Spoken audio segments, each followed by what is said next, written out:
Shalom, welcome to Out of Africa Torah session. My name is Tatra Cohen. Today we are on Parashat 34 and its name is Bamidbar, in the wilderness. It's coming from the book of Numbers chapter 1 from verse 1 all the way to chapter 4 verse 20.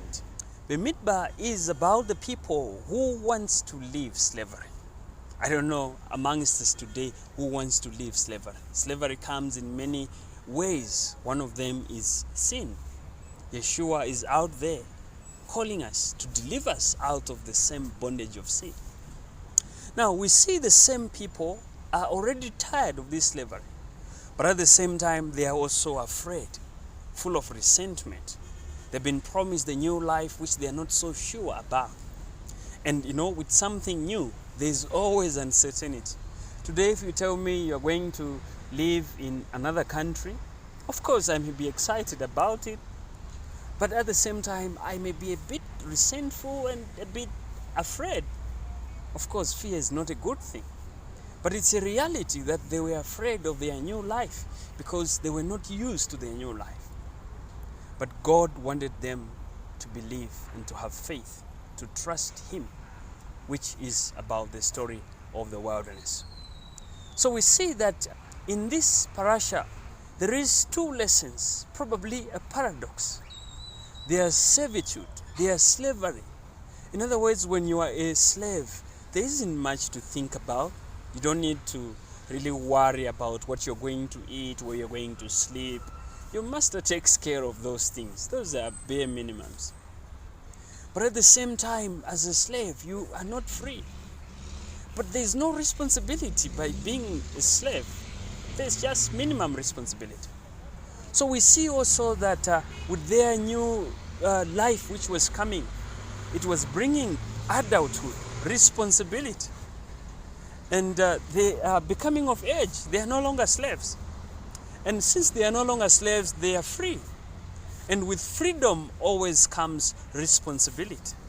Like in a democracy, citizens are responsible of their country, maintaining their nation and everything. So we see that these two things continue to go.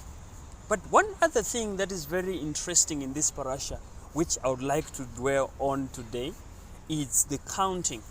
We were told that each one of them was asked to bring about half shekel. And our rabbis tell us that half shekel because there was no need of one to bring 1 shekel. But half shekel represent incomplete. If something is half, it means it's not complete. So we could see clearly that they were asked to bring 1 shekel as a sign of them depending on each other and also depending on Adonai. If it's just you alone, you are not complete. You needed your brother, you needed God for you to be complete. So we see that in their counting, as they were counted, by the way, there was another tribe which was not counted. This is the tribe of the Levites, the Kohanim and the Levites. And why were they not counted? We are told by our sages that it is because they already have been told about their responsibility. They already been given their responsibility. But for these ones who were being counted, like from 20 years going up, they were able to bear arms. In other words, the purpose of their counting was responsibility. So we see there that the idea of counting was simply about value. Adonai wanted them to know that even if they were slaves, they were coming from this background of servitude, they are now having value.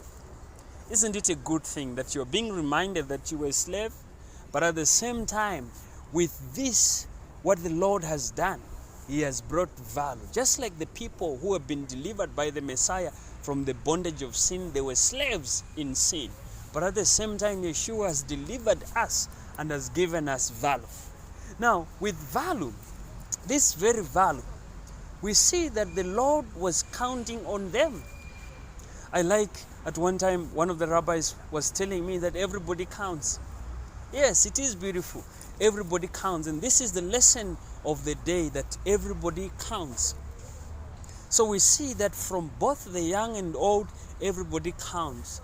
God had a certain value upon each and every one, no matter their background, their history, their experience, or whatever they had known or they had come through in life.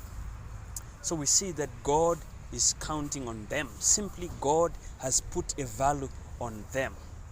If you recall in Bereshit, we read that Adonai said to himself that, "For I know Abram my friend, that he will instruct his household according to the way of the Lord." In other words, Adonai was counting on Abram to do the right thing. And Abram, guess what? He did the right thing. Now imagine you and I, Adonai is counting on you and me, that in Harare there's Tatra, there's Daniel, there's Rashid, there's all of us. And we fail to do the right thing. Wouldn't that be disappointing?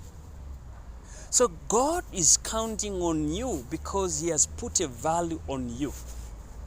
That should bring you to the second point I want to mention now. If God has given you value, with the same value comes responsibility. In other words, you have responsibility. They were told that they are now worthy. That's why they were being counted. But apart from being counted, the value they had, the responsibility was they were supposed to be able to bear arms, just like you and I. God is not just counting on us for nothing. He's counting on us because he has given us responsibility. It is our duty, you and me, it is our responsibility to make sure that what God is counting on us to do shall be done, and eventually that will give glory to his name. So we see that two things are involved in their counting. There is value and there is also responsibility. And this should really bring a sense of responsibility to each and every one of us today.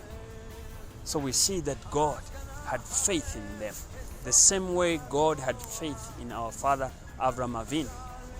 And mind you, my brothers and sisters, we are being delivered from sin by Yeshua the Messiah.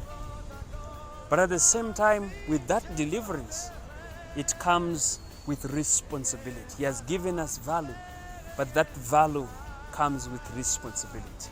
Let us, if you go through the Torah, you will find so many things that makes up the responsibility that God has given us. Shavua Tov, thank you.